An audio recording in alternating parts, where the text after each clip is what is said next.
Bonjour, bonjour, chers co-créateurs et co-créatrices, c'est Lilou, je suis à Bordeaux pour une nouvelle interview, cette fois-ci avec Serge Boudboul. Enchanté Serge, finalement on se rencontre, super. Merci Lilou, merci pour ton accueil. Je suis très heureux d'être ici. Ouais. Eh bien écoute, je pense que tous les co-créateurs qui regardent mes vidéos depuis un certain temps vont absolument passer un bon moment devant cette vidéo parce que tes ouvrages résument ce que c'est finalement d'être un être spirituel sur Terre, ce que c'est l'incarnation avec tout ce que ça implique, changement de vie, on va dire passage dans l'au-delà, on va dire développer ses capacités, ses facultés psychiques, ses dons, trouver sa mission de vie. Enfin, c'est vraiment très riche en connaissances et ça permet de poser des bases qui sont très intéressantes et importantes à avoir quand on s'ouvre et on s'éveille spirituellement. Donc je suis ravie de faire cette interview avec toi. Écoute, depuis le temps qu'on devait la faire, je suppose qu'il y a un timing là-haut, non ? Voilà, je pense que les choses arrivent à leur heure, tout simplement. Et quand c'est l'heure, tout se fait. Voilà. Donc là, on fait cette vidéo dans un contexte où voilà, la peur augmente, il y a des choses qui sont en train de bouger dans notre société. Et en effet, d'être un être spirituel, de se sentir ouvert, d'avoir le cœur ouvert, être au contact de d'autres énergies, de voir au-delà, et d'autant plus important, on va dire, ou en tous les cas pratique. Là, ça devient pratique d'être spirituel. Ça devient immense. C'est là où on voit que c'est une chance extraordinaire d'être spirituel. Surtout dans des moments où on voit des gens qui vont ou qui paniquent déjà, des gens qui n'ont plus de repères, des gens qui ne savent plus où aller, et c'est très triste de voir cela. Et être spirituel permet de temporiser cet aspect-là, de ne pas partir sur quelque chose qui va nous désorganiser, de nous sentir portés malgré tout. Ouais. Voilà. Ouais. Parce que quand on est face à une situation difficile, avec une ouverture spirituelle, il y a une compréhension, c'est-à-dire que nous sommes à cette école de la vie, nous sommes ici pour faire un certain apprentissage, on va dire. Parle-nous, on va commencer par le début en fait. Pour toi, donc, selon ton enseignement, nous sommes une âme, on vient s'incarner sur Terre, on choisit nos parents, notre corps. Voilà. On arrive sur Terre avec les guides, avec notre âme, avec des guides de niveau très supérieur, nous allons choisir les parents qui vont nous éduquer par rapport à ce que nous devons travailler ou nous devrons travailler quand nous allons arriver sur Terre. Quand on va nous montrer, pour ceux que l'on amène, on appelle des âmes courageuses, on va nous montrer tout l'avenir. Donc tout ce que l'on va vivre dans cette vie, au niveau de ce qui doit être prévu à nettoyer ou quoi, et toutes les leçons de vie, on va les voir par avance. C'est pour cela que nous avons parfois l'impression du déjà-vu. Il ne faut pas s'étonner, parce que ceux qui ont eu l'impression du déjà-vu ont en mémoire d'âme tout ce qu'ils vont voir d'avance. C'est une chance immense d'être spirituel, parce que quand nous rentrons dans cette connaissance, nous nous apercevons principalement que sur Terre, c'est l'école. Ce n'est pas la maison. Et que ça va recentrer tout à un autre niveau, sachant que ici, on est là que pour 90 ans ou à peu près. Et donc notre vraie maison, elle est là-haut. Et ça, c'est le plus important. Et de par ce fait-là, ça va nous permettre de recentrer les choses, de prendre du recul en disant: ce corps-là, c'est pas moi. Je suis avant tout un esprit. Je suis venu pour une certaine mission spirituelle. Je suis venu pour aider les autres à travers mes appointances, ce qui m'attire, ce qui me plaît, faire le maximum de bien possible. Et quand je remonterai dans ma vraie maison, je vais revoir ma vraie famille, ma vraie maison. Et mes vrais amis spirituels. Et effectivement, ici, c'est l'école, c'est ici que nous apprenons, c'est ici que nous évoluons, et c'est pour cela que nous descendons. Nous descendons ici pour œuvrer, pour faire du bien, pour essayer de faire au mieux pour tous, dans le cœur, dans la joie. Et donc, le spirituel, c'est de prendre conscience que notre réalité ne s'arrête pas juste à ce qui entoure le corps physique, mais que ça va au-delà, et que notre vision des choses a beaucoup plus de profondeur depuis, et cela transforme toutes les conclusions, tous les reculs surtout, le regard. On est d'accord que par rapport aux relations qu'on a en ce moment, elles peuvent être compliquées, ou les situations qui peuvent être alarmantes ou frustrantes, ou qui on ressent des émotions différentes. Mais ces personnes-là, les âmes, on les connaît, parce que quand tu dis qu'on va retrouver ces âmes-là plus tard, c'est-à-dire que c'est ces mêmes âmes, mais c'est un contrat qu'on a sur Terre qui fait qu'on ne les reconnaît pas forcément, mais si on regardait au-delà de leur corps, Si on se connectait à un niveau spirituel, justement avec ces personnes, finalement, le lien serait là, il se passerait quelque chose d'autre. Alors comment reconnaît-on qu'on est proche, mais on n'a pas besoin de parler? Dans le cœur, on est déjà un. Et on sent que cette unité qui se passe entre nous et la personne, et quand on est de la même famille spirituelle, tout se passe par le cœur. On sent tout est au-delà des mots. On n'a pas besoin de dire au niveau des mots, on sent cette connexion qui est dans le cœur, qui est au-delà d'eux, qui est beaucoup plus profonde. Et quand, par exemple, on a la chance d'être en couple et d'être en couple sur cette union-là, on a une union que les autres ne vivent pas, parce qu'on va beaucoup plus loin. On est dans ce cœur qui est dans l'unité et c'est au-delà de la vie d'un corps. C'est au-delà des 90 ans. On est comme unis même dans l'infini, dans l'éternel, quoi. Et c'est immense parce qu'on vit une vie que d'autres ne vivent pas dans leur réalité. Et c'est ça qui est important, c'est que celui qui rentre dans cette réalité qui est spirituelle, c'est comme si les pans de réalité physique s'ouvraient sur une réalité beaucoup plus grande, plus profonde, plus colorée et plus joyeuse, parce que ce qui est après est immense. Voilà. L'autre chose qui est importante, c'est par rapport à ta question, Lilou, c'est que nous sommes dans une montée vibratoire. Notre planète est en train de monter au niveau vibratoire. Le pouls de la Terre, ce que nous appelons le pouls de la Terre, est de 7,83. C'est ce que l'on appelle la résonance de Schumann. Au mois de mars, elle est passée, à un certain moment, elle fait des montées et tout, elle est passée à 160. Il y a un mois, elle a fait à peu près, ou dans le mois, elle a fait 150 ou 170, je ne sais plus. Mais le pouls oscille.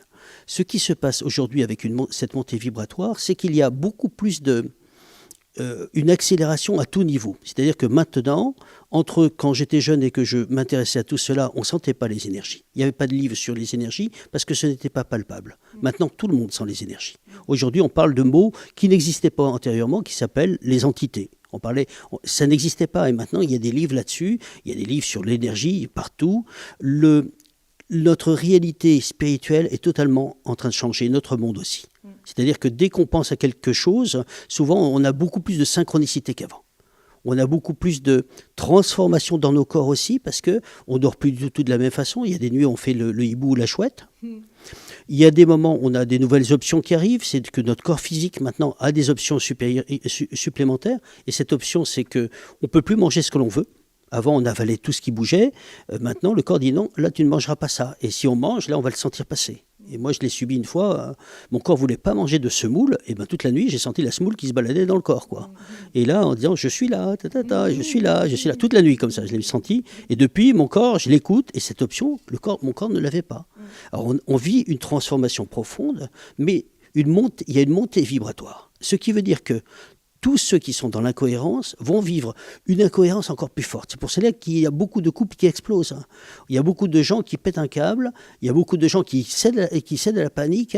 Au contraire, il faut se recentrer, ne pas rentrer dans la colère. Rentrer dans le calme, rentrer dans une unité de soi. Parfois, une chose que dit Gandhi, c'est la prière. Il dit la prière n'est pas un remède de vieille femme, c'est l'un des plus puissants moyens d'action que nous ayons à notre disposition. Alors c'est important parce que, pourquoi est-ce que je précise cela? On n'est pas sur quelque chose de religieux, c'est d'arrêter de penser que nous sommes seuls. On est avec des êtres qui nous accompagnent, on est avec des guides spirituels qui nous guident, on est avec des anges gardiens qui nous protègent, on est aimé. Et c'est comme une maman pour son enfant. Est-ce qu'on peut dire que dans des moments troubles, elle va rejeter son enfant et alors qu'elle aime le lundi son enfant, est-ce que le mardi, elle va le rejeter? Eh bien non, je suis convaincu que non. Et on est aimé, il n'y a pas de raison que ça ne continue pas.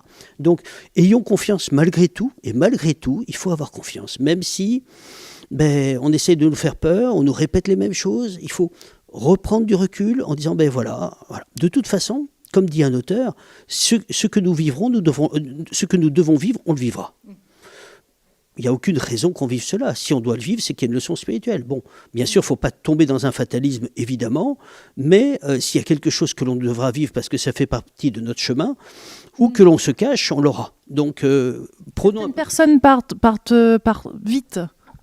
Oui, totalement. Part trop vite. Je vois Guy Corneau, paf, je venais de faire une interview, clac, voilà, des gens qu'on aime, des Dolores Cannon, on en parlait tout à l'heure, des maîtres spirituels, on va dire, des gens qui transmettaient et qui d'un seul coup sont partis. C'est très impressionnant. Oui, il n'y a pas très longtemps, j'étais avec la femme d'une personne qui était très éveillée et qui est partie, en un mois, il est parti.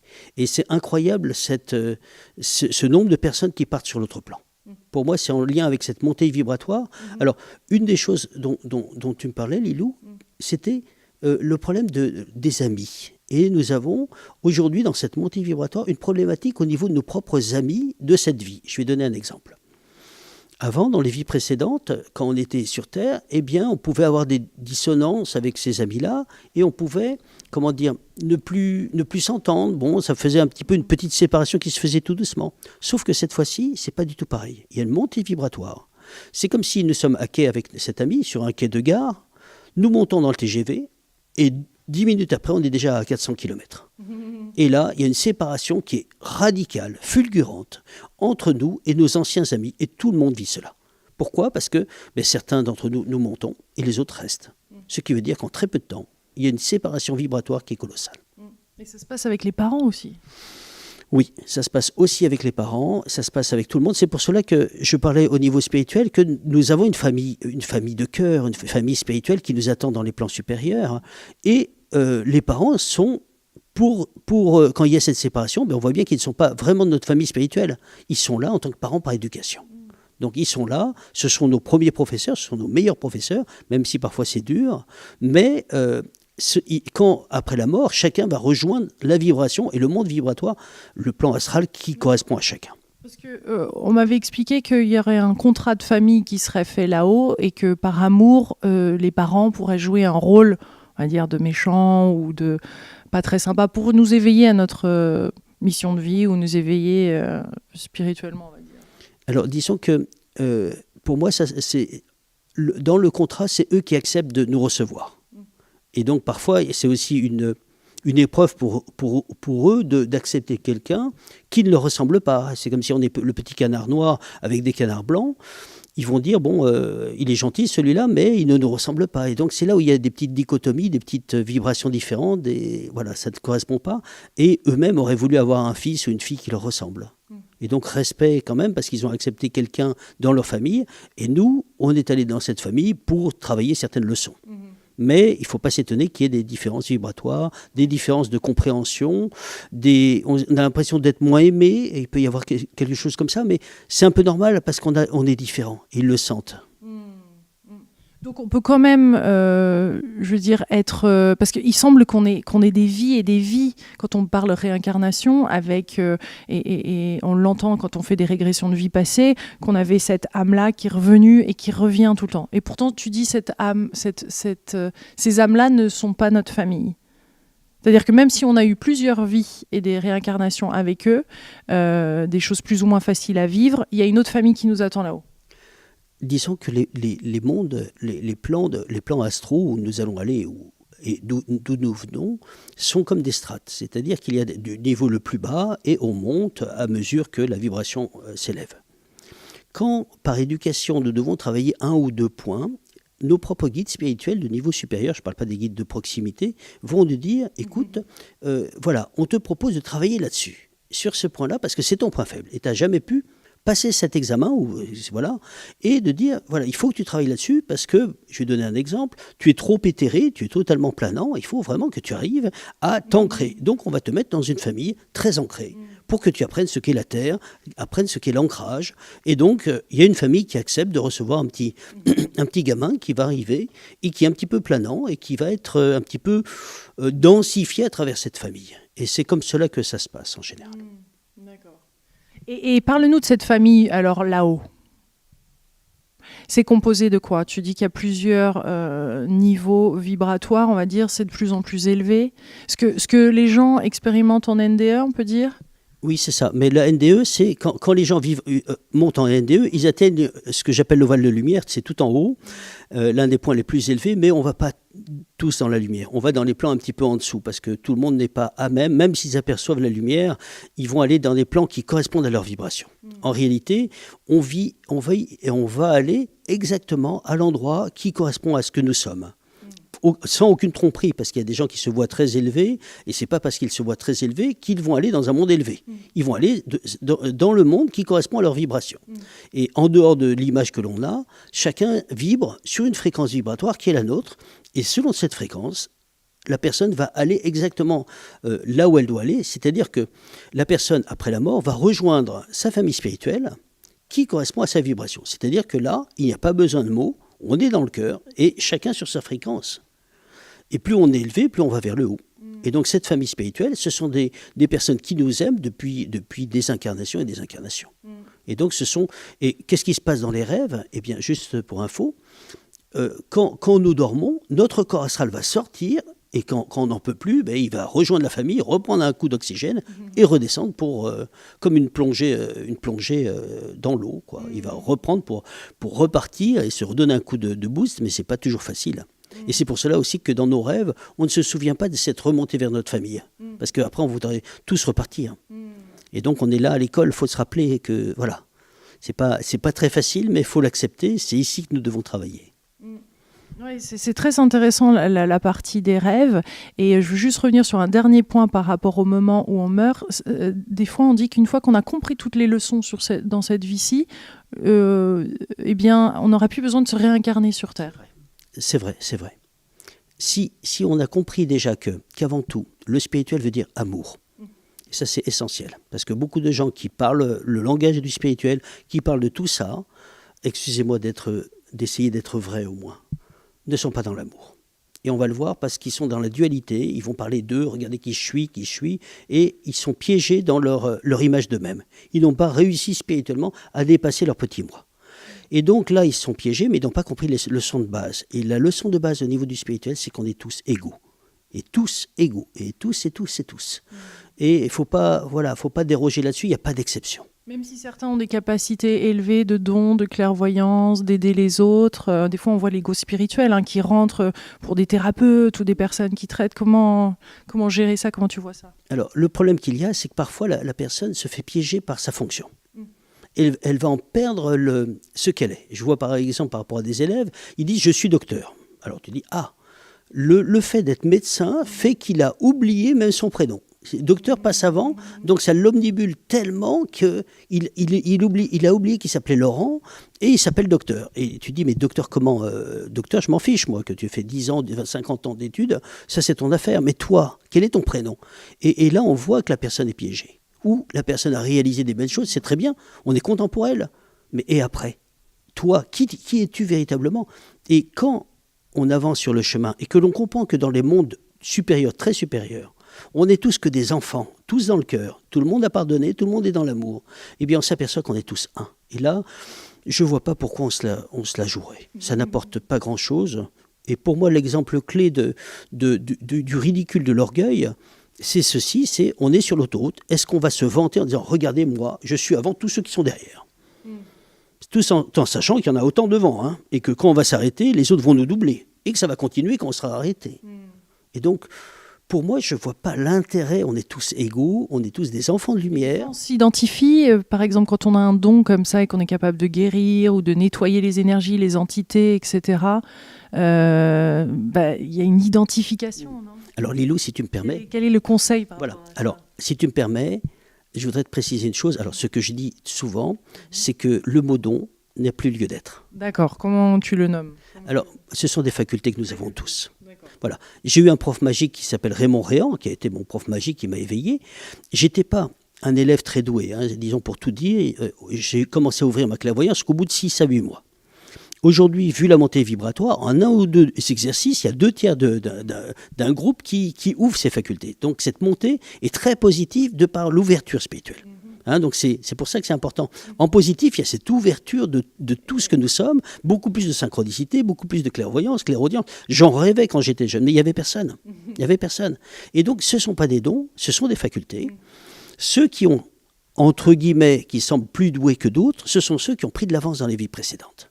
C'est-à-dire qu'ils ont pris de l'avance là-dessus, et ils ont travaillé là-dessus, donc c'est déjà comme quelqu'un qui est doué en maths, comme quelqu'un comme Mozart, hein, qui arrive à 5 ans, il fait déjà sa petite symphonie, il l'a pas faite à 5 ans, il a déjà travaillé, il a déjà, voilà. Et c'est comme un grand-père qui voit le petit-fils qui fait du sculpture, et qui voit qu'il réussit avec ses mains, et dit, oh, il a de l'or dans les mains, ce petit gars. Sauf que le grand-père, le petit-fils est peut-être déjà le grand-père du grand-père.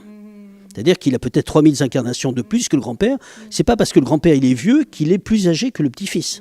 C'est aussi que l'autre peut en avoir 3000 de plus que lui. C'est ça, il y a des âmes qui sont, on va dire, pas débutantes, mais moins expérimentées que d'autres. Tu disais jusqu'à des âmes qui ont peut-être fait 3000, 10 000 incarnations sur Terre. Alors, pas forcément sur Terre et ailleurs, mais on appelle âmes jeunes des personnes qui viennent, qui n'ont pas beaucoup d'incarnations. Alors, comment on va repérer ces personnes-là, sans les juger évidemment, puisqu'on est passé par ce chemin-là. Si on juge, c'est comme si on jugeait notre chemin, puisqu'au début, il y a toujours un début pour chacun. Dans le coup, on se sépare. Et bien sûr. Et on est dans la division aussi. Et donc, ces âmes jeunes, quand elles viennent, la première chose qu'on va leur demander, c'est choisis ton camp. Il n'y a pas de mission spirituelle à proprement parler, ou plutôt, on pourrait dire, si, il y a une mission, et cette mission, ça va être d'arrêter de faire du mal aux autres, et ils vont se rendre compte en disant, mais si je fais du mal, j'ai l'impression que moi, je vais mal.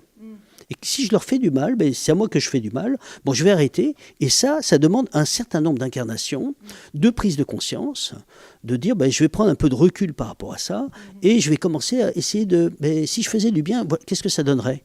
Et en faisant du bien, ils vont voir à mesure que ça apporte un bien-être, que le bénéfice n'est pas toujours là, parce qu'on parle. L'être humain a aussi sa part d'ombre, donc il va y avoir des trahisons malgré tout. Et malgré tout, quand la personne va rentrer dans ce bien plus grand, eh bien, on va pouvoir lui confier des choses en disant j'aimerais bien que tu puisses aider les autres sur ce que tu aimes. Et là, on va aborder l'aspect de la mission spirituelle, c'est-à-dire que selon ce que j'aime, je vais apporter. C'est-à-dire que si j'aime guider les autres, évidemment, ma mission est en lien avec l'aspect guidance, où je vais aider les autres. Et qu'est-ce que l'on remarque ? C'est que les gens viennent à nous, comme on va repérer notre mission spirituelle, les gens vont venir à nous en disant « S'il te plaît, j'ai une question à te poser, est-ce que tu peux me répondre par rapport à ça ?» Les gens ne savent pas, ils ne savent pas qu'en fait, c'est pas eux qui viennent directement. Ils sont poussés par les guides en disant « Va vers lui ou va vers elle, elle a la réponse. » Et on voit notre mission de plusieurs façons. D'abord par l'extérieur, parce que les gens viennent à nous pour un problème donné. Quand c'est une mission de guidance, on va avoir beaucoup de demandes de conseils.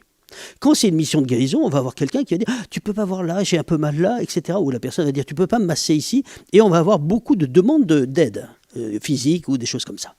Et donc, on voit déjà que la mission est repérée par rapport à ça. L'aspect, là, c'est de l'extérieur vers l'intérieur. L'aspect de l'intérieur vers l'extérieur, c'est qu'est-ce qui m'appelle ? Qu'est-ce qui me ferait plaisir dans l'aide à l'autre ? Et on va dire, moi j'aime bien donner des conseils, j'aime bien guider, ça me fait plaisir, ça me remplit le cœur, ça me donne la joie de l'âme. Et là, on va voir quelle est notre mission. C'est dans le cœur que se trouve la mission, et c'est dans la joie qu'elle se trouve. Si un jour une personne dit, écoute, je ne le sens plus trop, c'est qu'elle est en train de changer de mission. Et la mission n'est pas quelque chose de statique, elle est dynamique. Voilà.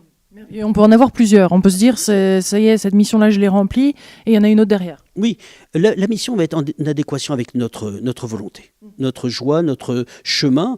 Et si on est, je vais donner un exemple d'une personne qui était dans la guérison.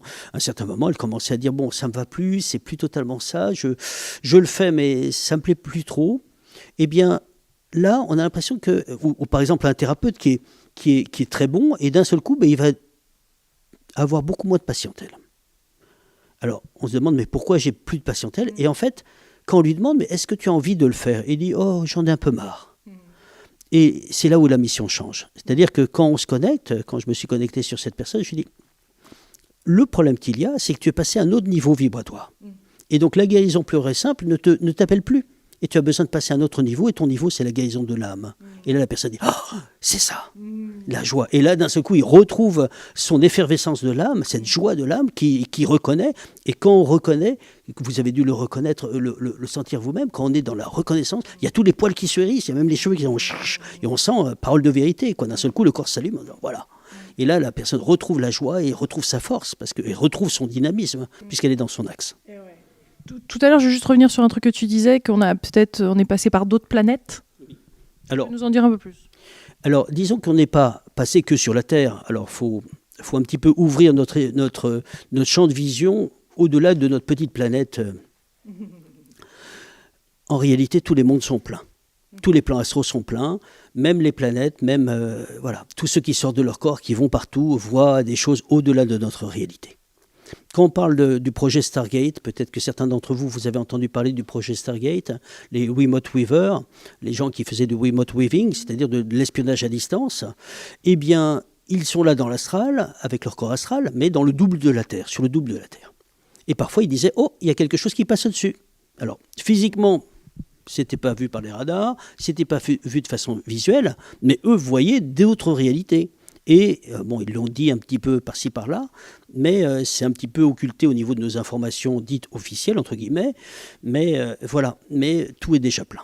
Je pense aussi à la phrase de David Goleman qui disait, pour ceux qui travaillent sur le vide mental, le vide est plein à ras-bord. Donc il faut arrêter de croire qu'on est tout seul dans l'univers. Non, non, non, non. Tout est plein, et celui qui sort, qui s'éveille, qui passe à d'autres niveaux, va être surpris que partout, il y a du monde.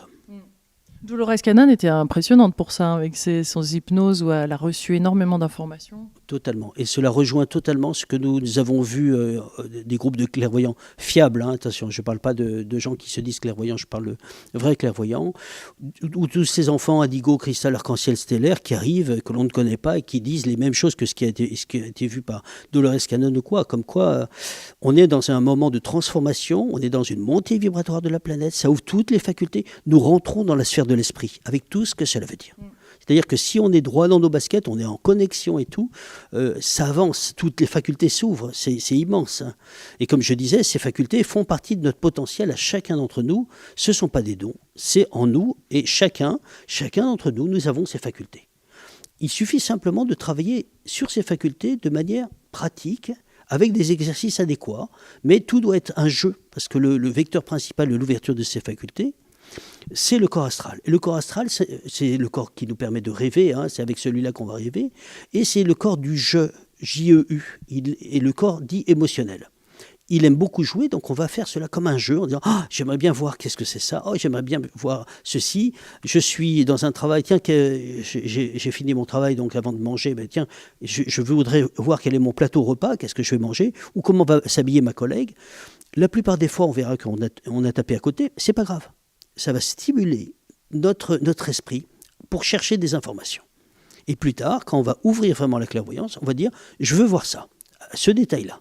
Je vais dire n'importe quoi, la vie de Victor Hugo quand il avait 25 ans, on peut la voir, comme si on avait une bibliothèque à portée de main. Et donc c'est pour moi ça la vraie clairvoyance, et c'est immense, c'est immense. Et donc j'étais élève de chez Raymond Réan, je disais, donc, qui était considéré comme le plus grand parapsychologue français. Et donc, quand il m'a demandé de reprendre la suite une fois, deux fois, trois fois, quatre fois, ben, on transpire un peu, parce que moi j'avais 3 enfants, une maison à construire, problème avec les parents, les beaux-parents, c'était pas très facile. Et donc, voilà, bon, mais quand ça doit se faire, ça se fait. Mais ce que je veux simplement préciser, c'est que j'étais pas spécialement un élève doué. Il y avait des élèves qui voyaient dès le premier jour. Mais si on n'est pas doué, ben on remonte ses manches, on devient ce que j'appellerais un petit peu un besogneux, on remonte ses manches et on bosse, et à un certain moment, ça s'ouvre. Aujourd'hui, vu la montée vibratoire, en 2-3 exercices, déjà, il y a déjà les ressentis énergétiques qui sont là, déjà acquis, et le reste suit. Voilà. C'est une chance immense, cette montée vibratoire, même dans l'utilisation des oracles, des tarots, etc., ça répond beaucoup plus vite. Et c'est immense, voilà. Quand tu parles de voyage astral, donc par quel canal l'âme se navigue et à quel point on peut naviguer? Je veux dire, quelle est l'étendue de la navigation? Alors, des connaissances auxquelles on peut avoir accès. Voilà. Si tu me permets, Lilou, je fais très attention aux mots et au niveau. Oui, vas-y. C'est important parce que souvent, je vois par rapport à beaucoup d'auteurs copient sur beaucoup d'auteurs. Et ça, c'est terrible, parce qu'ils répètent et on voit, quand il y a une erreur, quand on est dans l'expérimentation, on décèle ces erreurs assez facilement, malheureusement. Et en fait, c'est pas le voyage de l'âme, c'est le voyage du corps astral. L'âme, elle est au-dessus, elle est à un autre niveau. C'est le corps astral qui va sortir de notre corps la nuit pour aller se balader dans les mondes. Et donc, qu'est-ce qui va se passer? C'est qu'il faut faire très attention au moment de dormir. Alors, comment dire? Au moment de dormir, d'avoir une vibration élevée. Parce que ça va passer sous forme de rêve. Là, on va parler de ce que l'on appelle la conscience de rêve. Et la conscience de rêve, ce n'est pas une conscience totale, ce n'est pas une sortie astrale totale. Mais on est en rêve et donc il y a un voile qui est devant. Je vais donner un exemple tout bête pour expliquer la différence entre une conscience qui est partielle et une conscience qui est totale. Il y a une personne qui s'appelle Sylvan Muldoon qui a écrit un livre, Le voyage astral avec Howard Carrington, voilà, donc il y a longtemps aux éditions du Rocher. Et ce jeune homme était très doué, donc voilà. Il utilisait la technique de la soif, c'est-à-dire qu'il allait se coucher sans boire et il crevait de soif. Donc le corps astral, j'ai travaillé ça pendant des années aussi, c'est des techniques qui n'existent plus, trop lourdes. Et donc son corps astral cherchait à boire pendant toute la nuit. Et donc dans son rêve, il voit un lac, il court vers le lac. Et il plonge la tête dans l'eau pour essayer de rattraper le besoin physique que le corps avait. Le corps, donc cette soif. Et il essaye de boire. Et en fait, il voit une colombe qui arrive au-dessus de lui, qui se pose sur sa tête, toc, et d'un seul coup, la réalité se déchire, et il se voit dans la réalité, dans sa cuisine, en train d'essayer d'attraper la petite goutte d'eau qui tombe du robinet. La réalité était qu'il était avec son corps astral dans la cuisine. Dans la réalité imagée avec le voile d'illusion que fait le rêve, il était devant le lac. Et quand je me suis connecté en disant pourquoi il y a eu cette colombe, parce que dans le livre, ce n'était pas marqué. J'ai voulu voir pourquoi, et en fait, c'est un être de niveau supérieur qui était là, qui voyait ce petit gars qui utilisait une technique un peu merdique, et qui s'est dit, tiens, je vais lui donner un petit coup de main. Tink, il lui a donné une petite pichenette pour le réveiller. Et il n'a pas cherché à savoir qu'est-ce que c'était cette colombe. Mais en fait, la colombe, c'était le petit coup de main pour dire, tiens, regarde, voilà, tu veux essayer, je vais t'aider un petit peu, voilà. Et on voit la différence entre la réalité d'une sortie astrale, où tu es dans une réalité sur le double éthérique de la Terre, et le rêve plus ou moins éveillé, mais qui est avec des voiles. Et c'est l'esprit qui va rajouter ces voiles. Et donc, pour la sortie astrale, on peut aller dans notre famille spirituelle, mais si on se couche avec une mauvaise, une vibration basse, c'est-à-dire on est en train de parler des choses de la Terre, c'est difficile, oh là là là là là, on se couche avec cet esprit-là. C'est comme si nous prenons sur notre dos un sac, on est dans l'eau, et par exemple, on a un sac de 100 kilos de cailloux, on va se retrouver tout en bas.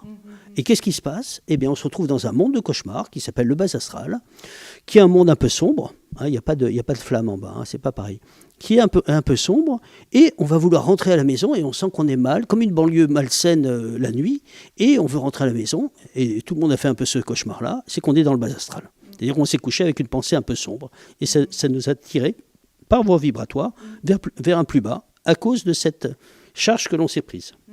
Et l'information qu'on peut accéder ? Tu parles d'annales akashiques, tu parles de...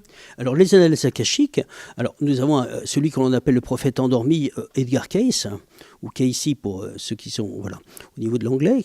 Mais Cayce, pendant toute sa vie, il a fait qu'une seule chose. La planète, sur Terre, les annales akashiques, ou la bibliothèque akashique. Ça, c'est la mémoire de cet univers. Moi, au départ, j'ai essayé de le faire avec le corps astral et je me suis trompé. À chaque fois, je me disais, mais qu'est-ce qui se passe ? Je me trouvais dans des tuyaux, je me sentais scanné. C'était très, très, très bizarre pendant 2 minutes dans un tuyau à faire des tournées dans tous les sens, jusqu'au moment où, par un déclic, par accident, comme beaucoup de choses se créent et se trouvent, eh bien, j'ai découvert que c'était le corps causal qui devait aller dans les annales. Les annales akashiques ne sont pas dans l'astral, ils sont au niveau du plan causal. Donc j'étais très content que, je crois que c'est dans mon 3e livre, Comment déployer, de découvrir comment ça s'est fait, comme on me l'a expliqué. Il faut simplement ouvrir son chakra du cœur et sortir ce corps-là du chakra du cœur. Et c'est celui-là qui permet d'atteindre les annales akashiques. Alors les annales akashiques, c'est la mémoire de notre univers, et donc aussi nos mémoires. Et donc si nous y allons, on va pousser la porte, être reçu par un guide de niveau causal, et on va lui demander, s'il te plaît, peux-tu me montrer mon livre de vie ? Et les passages de vie antérieure en lien avec cette vie, si on veut débloquer quelque chose qui nous gêne, qui est caché dans une vie précédente.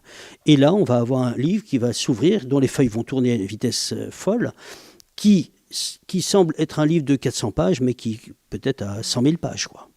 Et donc, on va voir la réalité de ce qui nous bloque ou d'autres choses.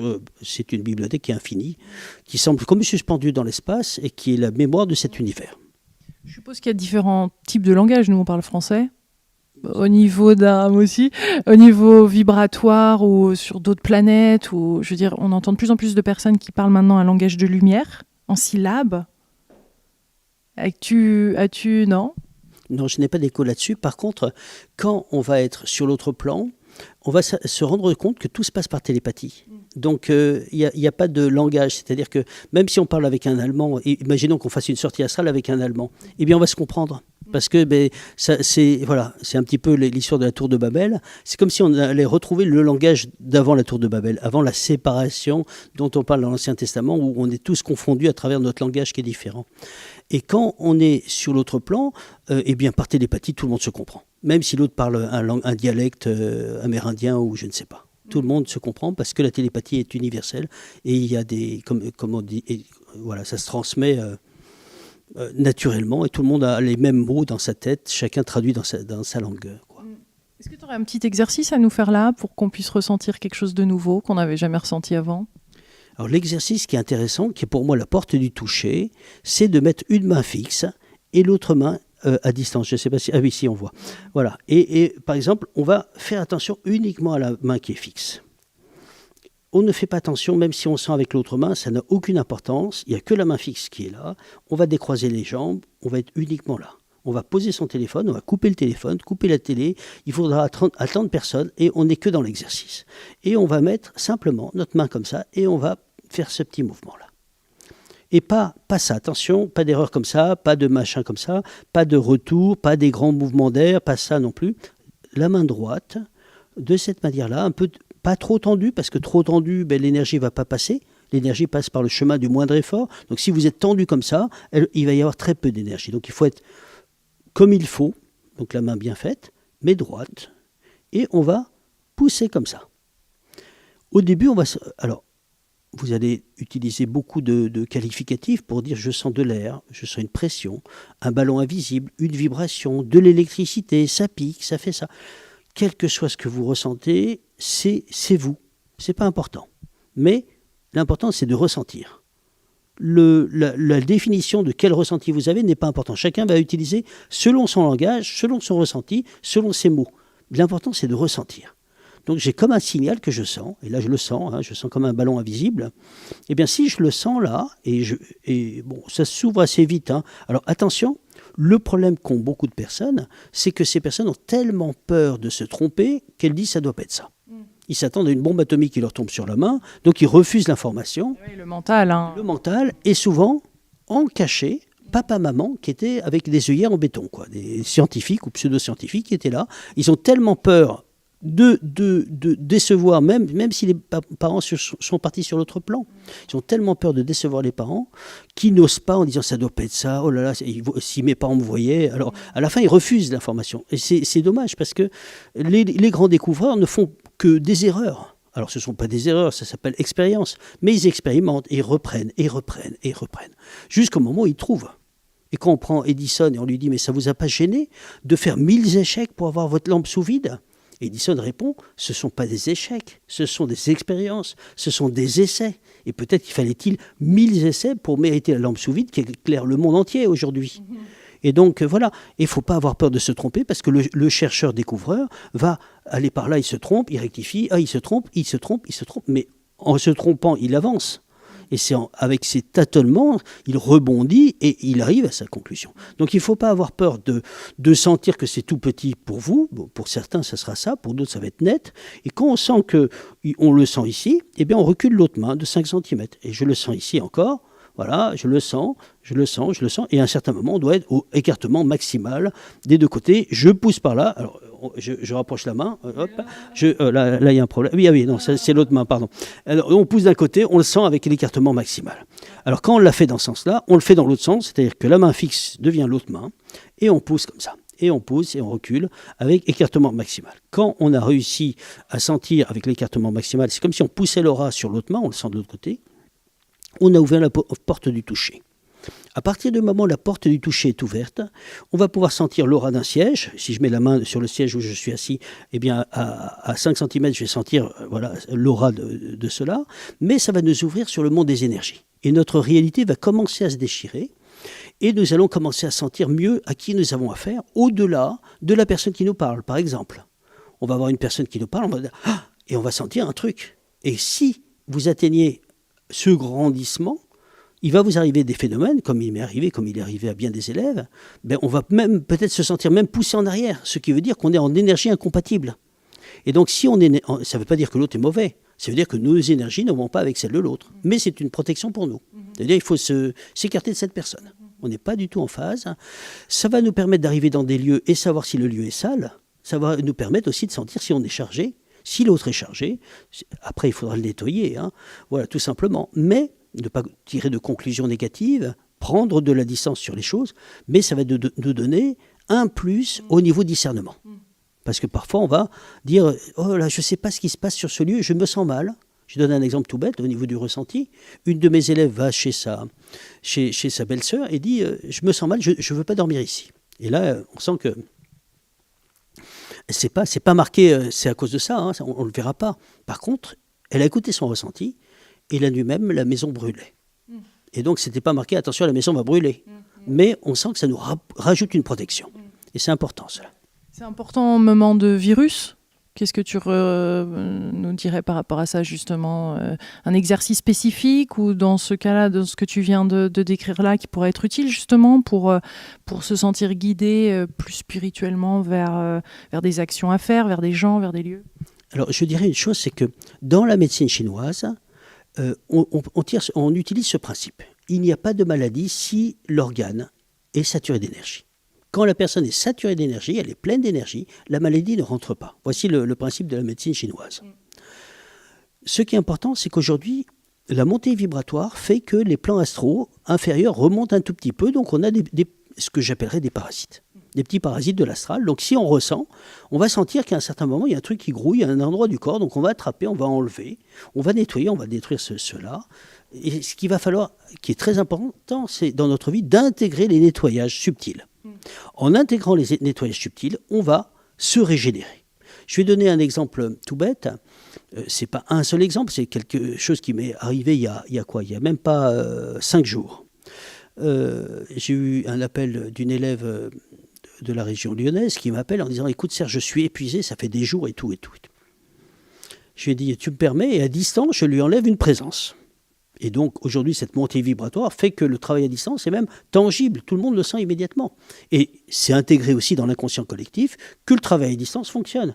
Quand j'ai commencé il y a 25 ans ou 30 ans, quand on parlait d'action à distance, les gens disent « Ça existe ça? C'est quoi ça? Est-ce que c'est pas une arnaque ?» Non, maintenant, ça paraît évident pour tous. Et on voit bien cette montée vibratoire.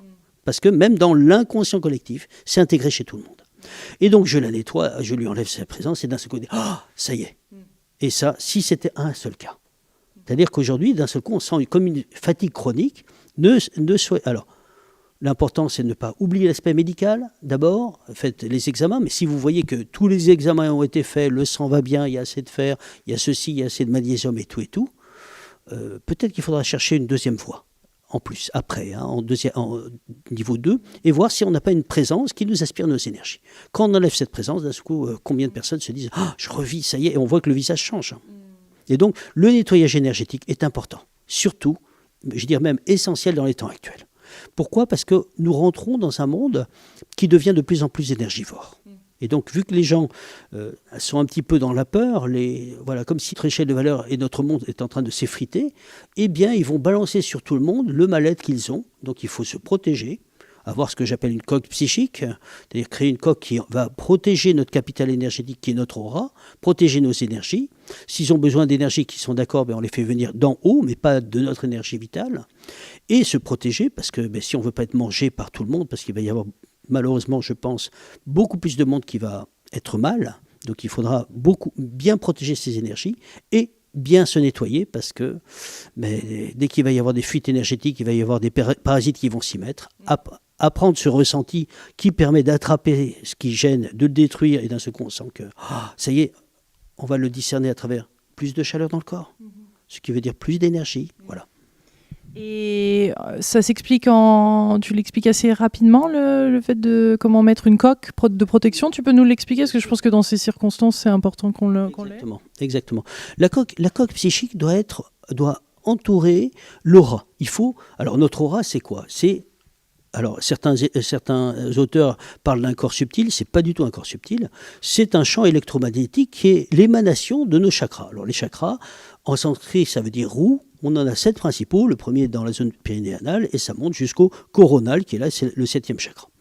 Ces vortex qui sont des roues, ces chakras comme on veut, ce sont des roues d'énergie sortante et entrante, vont générer à travers leurs couleurs, rouge, orange, jaune, vert, bleu ciel, bleu indigo et violet, vont générer un champ électromagnétique qui va nous entourer, ce que l'on appelle l'aura, qui va être à ces niveaux-là.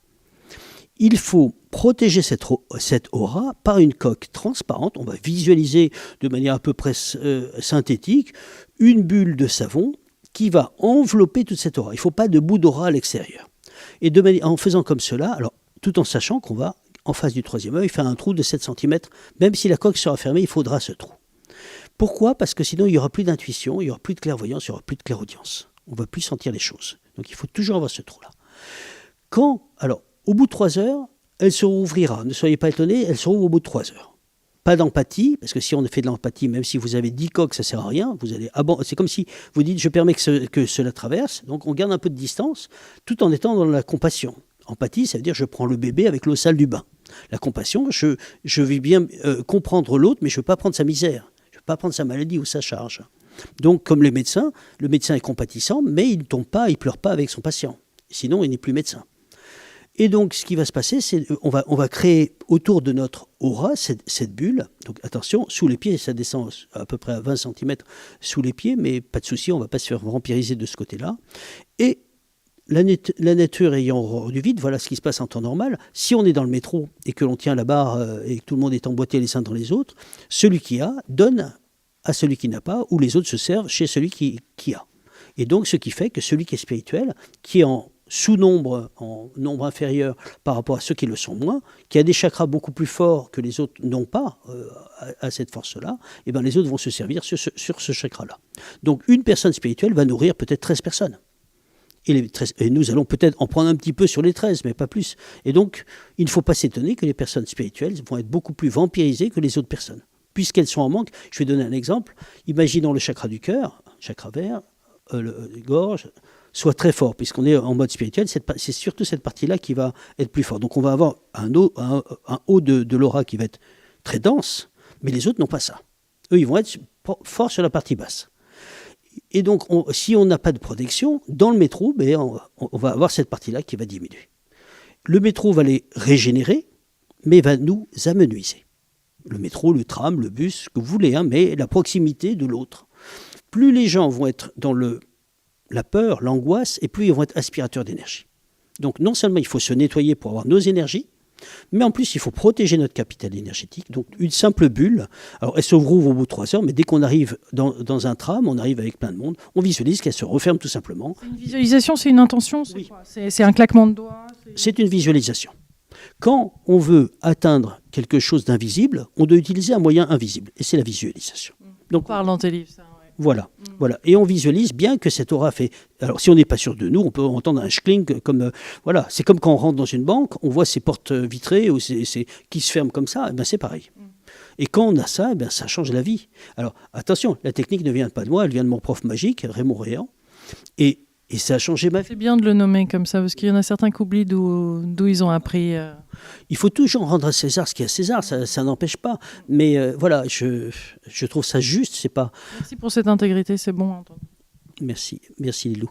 Ce qui est important, c'est que, voilà, Raymond Réan était mon prof magique, j'ai un respect immense. Imaginez que vous mettez un pied dans l'univers, il avait mis sa chaussure avant la vôtre. Et donc, j'ai un respect gigantesque pour mon prof magique. Ce que je veux simplement dire, c'est que pendant des années, moi-même, j'habitais en banlieue ouest de Paris à ce moment-là, je traversais juste le magasin le printemps. Et je prends souvent cet exemple parce que ça a été fulgurant pour moi. Et à chaque fois, je me disais, mais je ne peux plus attraper mon train, je ne peux plus marcher vite, je peux que marcher lentement, j'ai plus rien dans les pattes. Et le simple fait de passer entre les rayons, j'avais un bout d'aura qui était mangé par certains au fur et à mesure, et je sais pas, je croisais presque personne, j'étais à 1,2 mètre, mais un bout d'aura partait à chaque fois. J'arrivais, j'avais plus rien. Et Raymond Réan nous a appris la coque psychique, mais ça a transformé la vie, ma vie, mais la vie de milliers d'élèves. Et depuis, on ne peut plus se passer de la coque. Tu as enseigné auprès de combien de personnes? Oh, je pense des milliers maintenant. Des milliers, oui, oui. Mais je suis très content d'aider beaucoup de monde parce que voilà, quand on apporte la joie, la paix, le chemin quelque part, ben voilà. C'est immense. C'était une évidence pour toi, un déclic, ou tu penses, parce qu'on dirait un peu que tu es d'un autre monde, d'une autre planète, d'une autre terre, on se dit c'est un walk-in, c'est un extraterrestre dans un corps, il est venu, on se dit il n'est pas d'ici. Non, non, non, je suis vraiment d'ici. Je suis vraiment d'ici. Voilà. Et je savais que je savais que j'étais appelé à éveiller, et quand ça doit se faire, ça se fait. Et Raymond Réan, ben, je ne le connaissais pas quand je savais, je l'avais dit à ma femme que j'étais ceci, cela. Et quand ça doit se faire, ça se fait, c'est immense. C'est immense parce qu'on s'aperçoit que ce qui était prévu là-haut, qui est marqué à l'intérieur de soi, mais quand c'est juste, ça doit se faire, ça arrive à l'heure que ça doit être. Et donc je suis... T'avais quel âge? Oui, j'avais 10 ans quand j'avais ce sentiment que... Voilà. Et Raymond, tu l'as rencontré à quel âge? Oui, je l'ai rencontré à peu près vers 25 ans à peu près. Voilà, 25 ans. Et ça a été, imaginez, la première fois on arrive sur la pointe des pieds en se disant pourvu que je ne me trompe pas, c'est comme si on voit un grand mage noir avec une grosse épée avec des bougies partout. Alors j'arrivais sur la pointe des pieds en disant où est-ce que je mets le pied. L'année d'après j'arrive en disant Raymond, j'ai les boules, les vacances sont finies, mais ça fait 3 nuits que je ne dors plus. Je suis tellement impatient de venir en cours que c'était, voilà, je n'endormais plus pendant 3 jours. On disant, ça y est, on y est. Et tellement, voilà, c'était immense.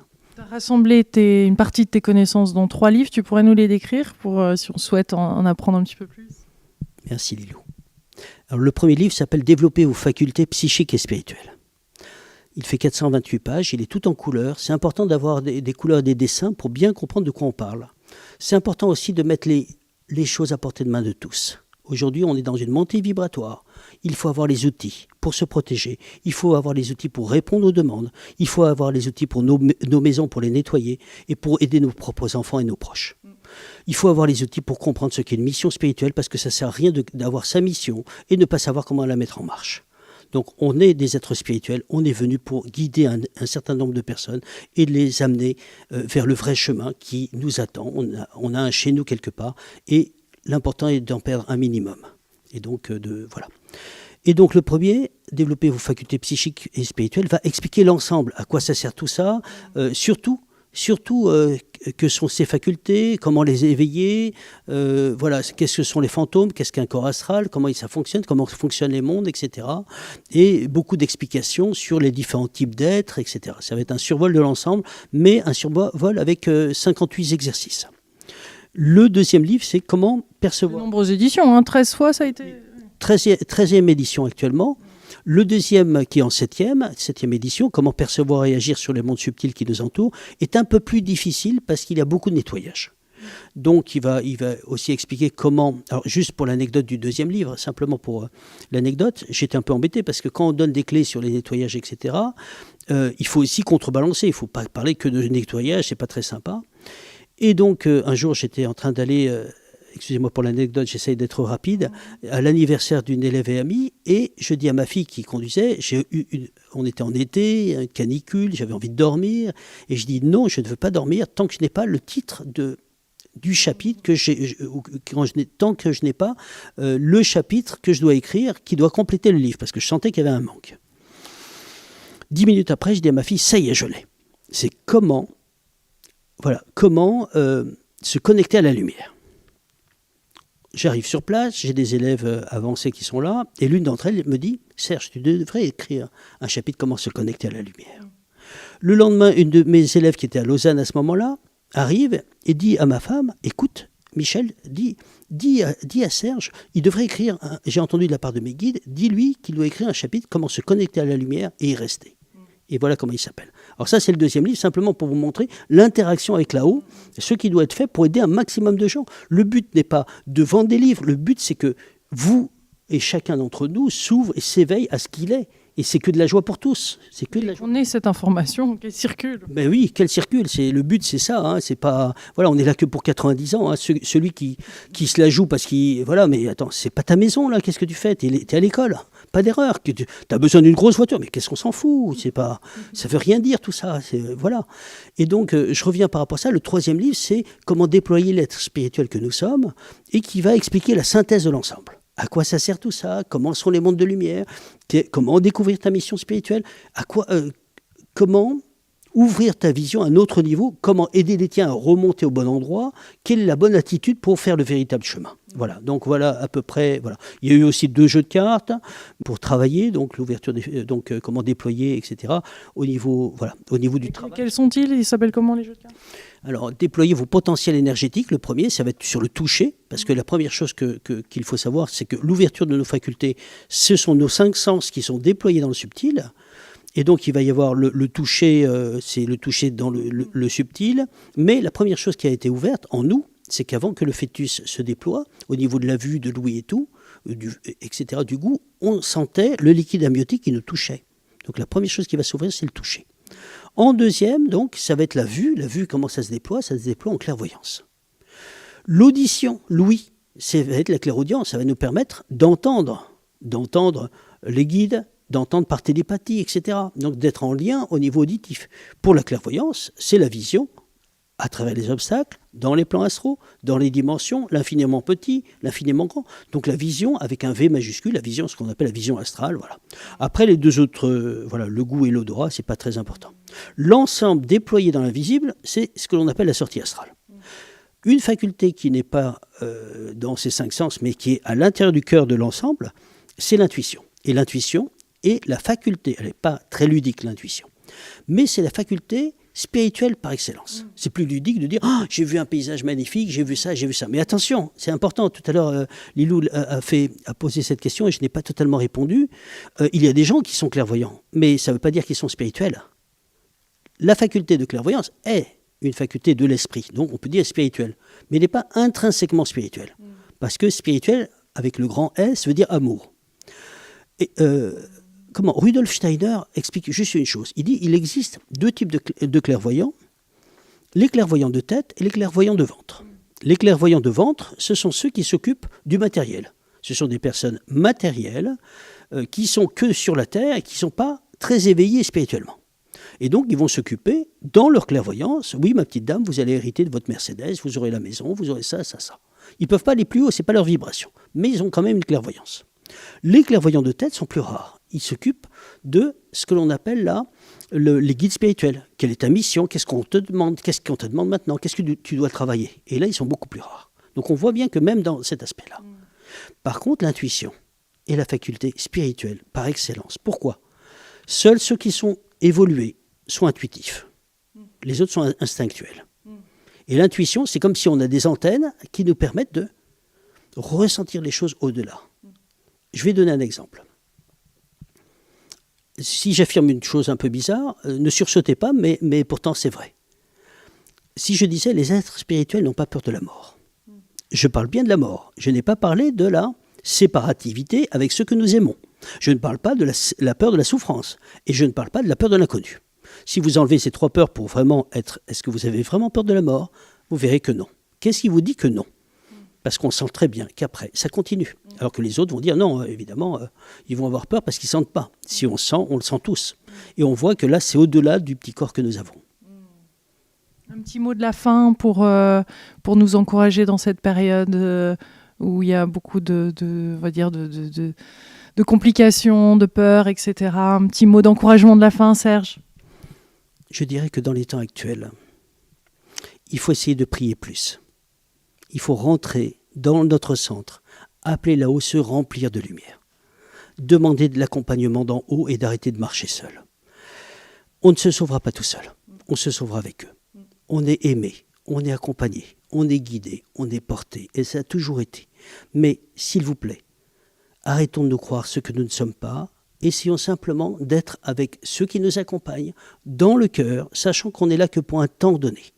Ce n'est pas par hasard que nous sommes à ce rendez-vous. Nous avons aussi des choses à comprendre, nous avons des gens à guider. Et beaucoup d'entre vous, vous avez peut-être l'information à l'intérieur de vous, au plus profond de vous-même, que dans cette incarnation, vous n'êtes pas venu que pour aider 40 personnes, mais pour aider beaucoup plus de monde. Et beaucoup de gens sont venus pour cette aide.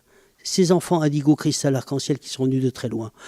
Et c'est très dur pour eux parce qu'ils vivent une solitude intrinsèque. Ils vivent une disharmonie parce qu'ils viennent de mondes d'harmonie. Ils n'ont pas de karma, eux. Ils n'ont rien à payer. Ils viennent pour aider cet accouchement de la planète. Il y a des gens de partout. Et c'est un déchirement de vivre ce que l'on vit. Quand on leur dit, mais comment vous sentez? Ils disent, oh là, je suis pas bien là parce que c'est pas possible, quoi. Ils ne comprennent pas que les enfants se battent. Ils ne comprennent pas des gens qui mentent. C'est pas dans leur vision. Et donc, c'est une souffrance pour ces gens-là. Et donc, ce que je voudrais vous dire, c'est rentrons dans cet éveil, rentrons dans ce cœur, cet accompagnement des êtres pour leur montrer que dans leur panique, il y a une autre voie qui est celle de la lumière. La lumière, c'est pas quelque chose de barré. La lumière, c'est des plans de lumière. Il y a des plans de lumière qui sont tout là-haut. Ceux qui vivent des NDE vont vivre dans ces plans de lumière. Et je vous convide d'aller vers cela, de rentrer dans votre intérieur, de prier pour demander des protections. Juste pour terminer, quand des élèves sont dans la prière. Je ne parle pas qu'ils prient, mais atteignent un état de prière. On sent cette paix, on sent cette portance. Et pour eux, ils passent comme s'ils passaient entre les gouttes, quoi. Et je vous convie d'avancer et de passer entre les gouttes sans vous faire éclabousser par tout ce que l'on entend.